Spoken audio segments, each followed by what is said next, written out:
ఎప్పటికీ ఆయనని నమ్ముకున్నటువంటి వాళ్ళ దగ్గరికి ఆయన వస్తారు అని ప్రఖ్యాతి. ఆయన గురించి చెప్పుకుంటుంటే సభలో ఏదో ఒక రూపంలో ప్రవేశిస్తారు అని చెప్తారు. దత్తాత్రేయుల వారి ఉపాసన పరమాద్భుతమైనటువంటి ఉపాసన. ఆయన ఎక్కువగా గురుతత్వంగా నిలబడతారు. యథార్థమునకు భగవంతుడు గొప్పవాడా గురువు గొప్పవాడా అంటే భగవంతుడి కన్నా గురువే గొప్పవాడు.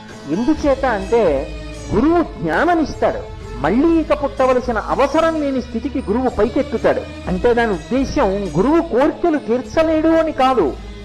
కోర్కెల కన్నా చాలా గొప్ప విషయం ఏమిటి అంటే జ్ఞానం ఇవ్వడం. దానికి అడగక్కర్లేదు, సిద్ధంగా ఉంటాడు ఆయన.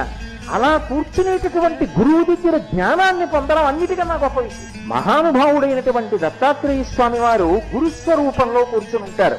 అందుకే ఆయన జ్ఞానప్రదాత.